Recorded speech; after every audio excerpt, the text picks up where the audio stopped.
আমাদের গ্রামের এক পুরনো শ্মশান আছে, যার পাশ দিয়ে কেউ রাতের বেলা যেতে সাহস করে না। লোকমুখে শোনা যায় সেখানে মৃত আত্মারা নাকি ডেকে নিয়ে যায় জীবিত মানুষদের। আমাদের গ্রামের দুই যুবক, রাজ ও তার বন্ধু মহেশ, খুব সাহসী ছেলে তারা। পাশের গ্রামে যাত্রা শুনে বাড়ি ফিরছে তারা। রাত 12টার সময়। আকাশে চাঁদ নেই, চারদিক অন্ধকার, চারদিকে শুধু হালকা হালকা কুয়াশা। শ্মশানের কাছে পৌঁছতেই কানে এলো এক নারীর কান্নার শব্দ। মহেশ রাজকে বলল, কিরে ভাই, শুনলি কেউ কাঁদছে?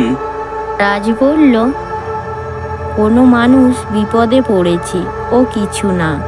তারা ভেতরে ঢুকলো। ভেতরে গিয়ে দেখলো একটি চিতার সামনে একটি সুন্দরী মেয়ে বসে কান্না করছে। এমন সাজে এখানে কি করছে মেয়েটা? এই ভেবে তারা তার দিকে এগিয়ে গেল। মহেশ তাকে জিজ্ঞাসা করলো, তোমার বাড়ি কোথায়? তুমি এত রাতে এখানে কি করছো? মেয়েটা বলল, আমি পথ হারিয়ে ফেলেছি, প্লিজ আমাকে একটু সাহায্য করুন, আমাকে এই জঙ্গল থেকে বের করে নিয়ে চলুন। মহেশ জিজ্ঞাসা করল, তোমার বাড়ি কোথায়? সে হাত তুলে দূরে এক অন্ধকার পথ দেখালো।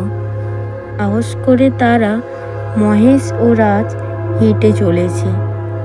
তারা যতই যাচ্ছে যেন পথ আর শেষ হচ্ছে না, পথ যেন আরো লম্বা হয়ে যাচ্ছে।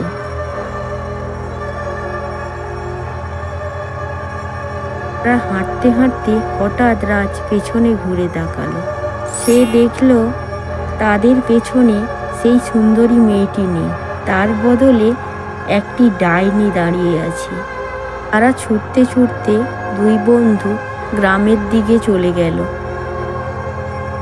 ওদের পেছন পেছন ওই ডাইনিটিও ছুটতে লাগলো।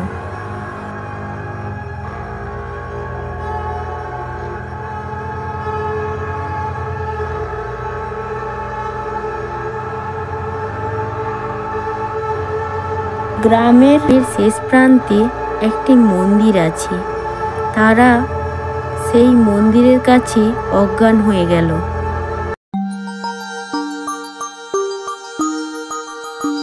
পরের দিন সকালে তাদের জ্ঞান ফিরল।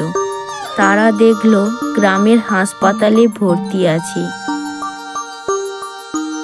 সিরা তাদের মন্দিরের সামনে পড়ে থাকতে দেখে হাসপাতালে ভর্তি করে। তারা দুই বন্ধু কখনো আর সেই শ্মশানের দিকে যায় না, এমনকি গ্রামবাসীরাও কেউ আর যায় না। আমাদের ভিডিওটি যদি ভালো লেগে থাকে লাইক করে চ্যানেলটিকে সাবস্ক্রাইব করে দিন। আরো মজাদার ভিডিওটি দেখার জন্য কমেন্ট করে দিন।